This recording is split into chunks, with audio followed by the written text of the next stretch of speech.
You have never posted, not because you have nothing to share, but because what you have feels too valuable for display, too specific for translation, too real for the performance that performance would require.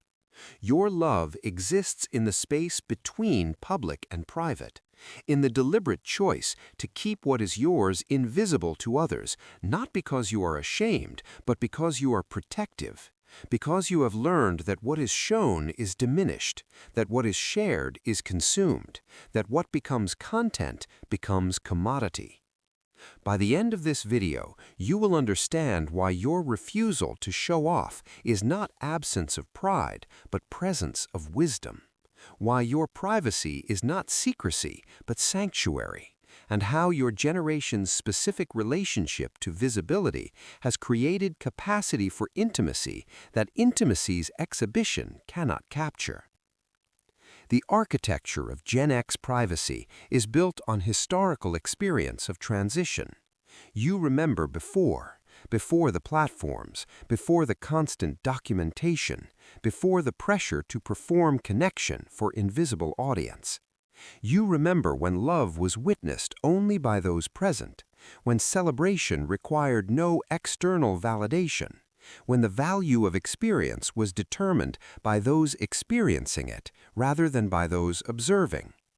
This memory creates resistance, not rejection of present, but selective engagement, conscious choice about what to share and what to protect, what to make visible and what to keep sacred.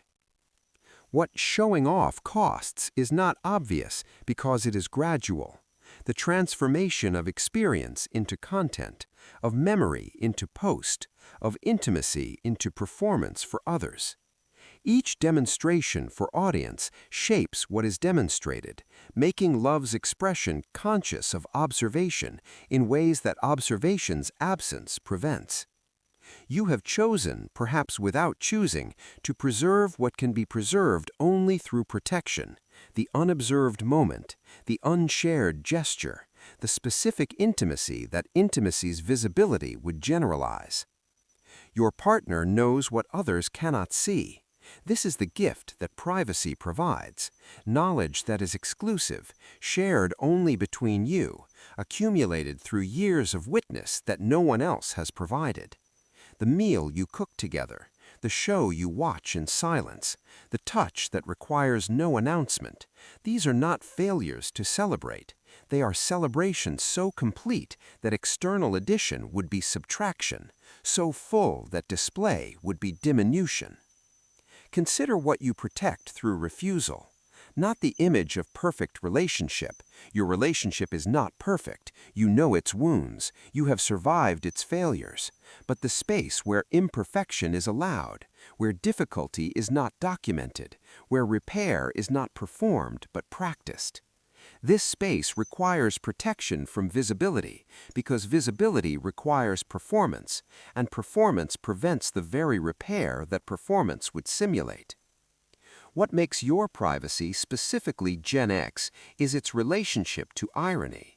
You are aware of what you are not doing, conscious of the expectation you are refusing, capable of naming the performance you are declining.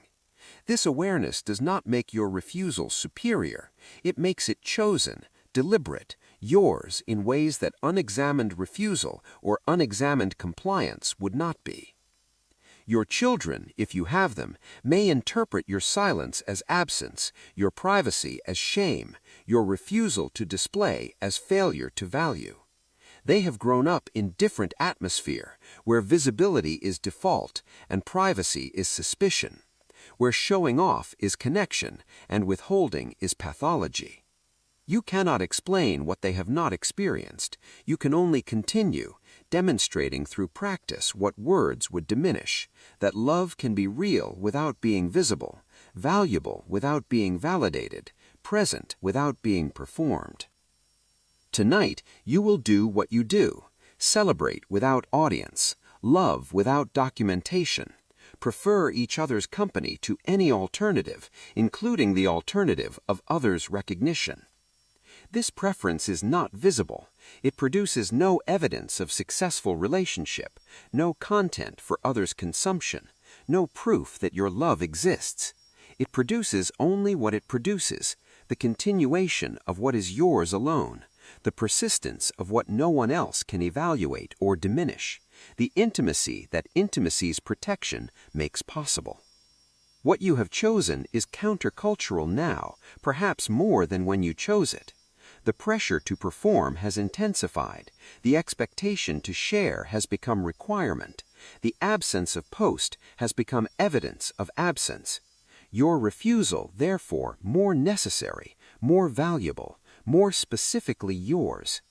You are not failing to participate in contemporary love. You are preserving alternative that contemporary love's exhaustion makes increasingly necessary. Your partner's satisfaction with invisible celebration is itself the achievement that achievement's visibility would obscure. They do not need others to know what they know. They do not need external validation of what they experience directly. They have learned with you what your generation learned through transition, that the value of love is determined by lovers, that the meaning of celebration is determined by celebrants, that the visibility of experience is irrelevant to its reality.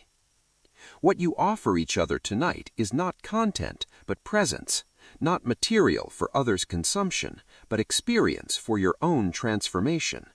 This offering cannot be shared. It can only be described inadequately, in words that words' failure to capture make more necessary. The description is not the experience.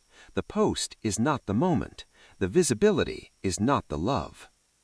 Your celebration is not absence. It is fullness that different architecture cannot contain, presence that different pressure would diminish, love that protection makes possible. This is how Gen X celebrates without showing off, by knowing what showing off costs, by refusing the cost, by choosing instead what cannot be shown because it can only be lived.